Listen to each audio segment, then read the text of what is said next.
चरणों के ही सहारे भव पार हो गया। ये जो आशीष की भावना है ना, ये जो आशीर्वाद की भावना है ना, ये तुम्हें किसी भी भव से पार करा सकती है, ये कह रहा हूं मैं। हाँ? आशीष का वरद हस्त जब आपके शीश पर पड़ता है, वो सहज स्नेहिल वात्सल्यमय हाथ जब तुम्हारे शीश पर बरकता है, तो तुम सच माना ब्रह्मांड की समूची शक्तियां उस समय तुम्हारे जीवन को आह्लादित करती हैं और तुम अवगाहन कर रहे होते हो उसमें। ये ऐसी दिव्यता है जिसे पूरे की पूरे समूचे विश्व में सनातनियों ने कीर्तिमान रचकर गौरी शंकर शिखर पर ध्वज चढ़ाया, जिसका नाम आशीर्वाद है। हर संप्रदाय के लोगों ने एक समय के बाद इस विषय को स्वीकार कर लिया। जो मूर्ति पूजक नहीं है, उनके यहां भी जो सबसे बड़ा तीर्थ है, वहां जाकर मस्तक झुकाते हैं, आशीर्वाद लेते हैं और उसे जाकर चूमते हैं। जहां आशीर्वाद लेने की भावना नहीं है, वहां वो लोग भी आशीष लेते हैं। एक समय के बाद किसी न किसी भाव में, किसी न किसी संदर्भ में प्रणाम की भावना सभी संप्रदायों में लानी पड़ी। कालांतर में इस गौरव का नाम आशीर्वाद है। हाँ? तुम बहुत गौरवान्वित हो।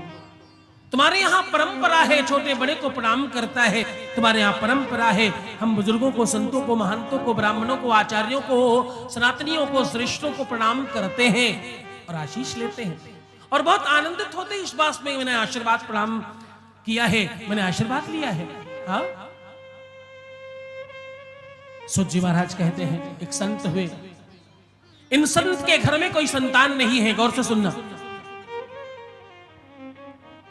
इनके घर में कोई संतान नहीं है और ये बहुत परेशान है। संतान नहीं होना जीवन में बहुत सारे लोगों को एक अलग प्रकार के दुख में डालता है। एक तो स्वयं का दुख, फिर सांसारिक दुख। संसार के लोग पूछ पूछ कर परेशान करना शुरू करते हैं। संतान, चाहे बिटिया हो चाहे पुत्र हो, एक संतान तो सबके यहां होनी ही चाहिए।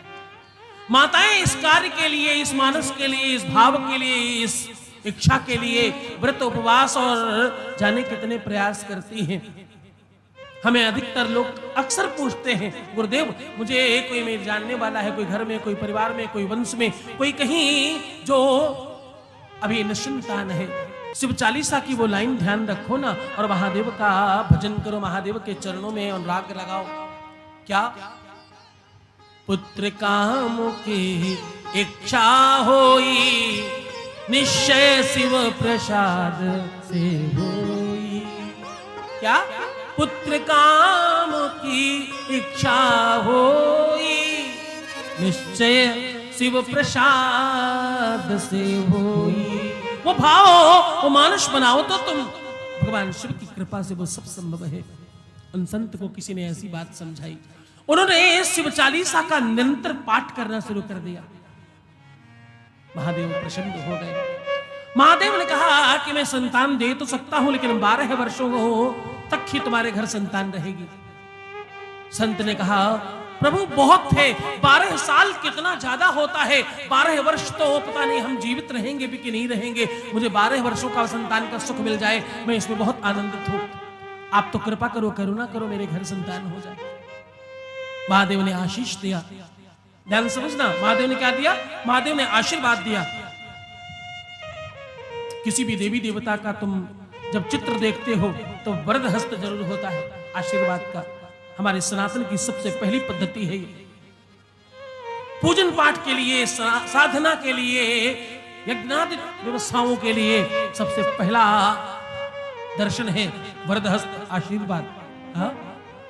पूरा यज्ञ संपन्न होता, आचार्य फल स्वरूप आपको आशीष प्रदान करते हैं। श्री वृचस्वमायुष्मारोग्यमापधाक्षोभिमानम महीयते धर्म धान्यम कुसुम बहुपुत्र लाभम सत्संवत्सरम दीर्घवायु। जाओ यजमान तुम संपन्न रहना, ऐसी भावना से आशीर्वाद प्रदान करते हैं। भगवान शंकर ने आशीष दिया और आशीर्वाद के प्रभाव से उनके घर में संतान का जन्म हुआ। संतान हुई और धीरे धीरे वो संतान बड़ी होने लगी। पहले तो खूब आनंद रहा, खूब दिव्यता रही, लेकिन धीरे धीरे जैसे जैसे समय व्यतीत होने लगा, अब चिंता सताने लगी। अब 4 साल शेष रह गए हैं, अब 3 साल शेष रह गए हैं, अब तो 2 ही साल शेष रह गए। अब चिंता सता रही है।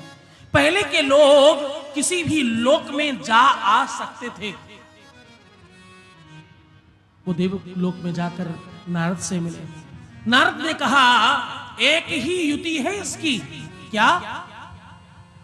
आयुष्य वृद्धि तदनम नमामि। जब तुम नमन करते हो तो आशीर्वाद से तुम्हारा आयुष्य में वृद्धि होती है। आशीर्वाद लेने की आदत डालो, आशीर्वाद लेने की भावना डालो इसके अंदर। अब वो देवालय शिवालय के मध्य बाहर बैठकर जो भी आता जाता हर शुभ भक्त को वो प्रणाम करते। जो पूजन करके निकलता उसे प्रणाम करते। 10 गुना ज्यादा लाभ होना शुरू हो गया और इनके बाद आशीर्वाद का पुंज बढ़ता जा रहा है। एक दिन सप्तऋषि निकले वहां से, उन्होंने उनको भी प्रणाम किया। सप्तऋषियों ने आशीर्वाद दे दिया, आयुष्मान भव, और जाने लगे।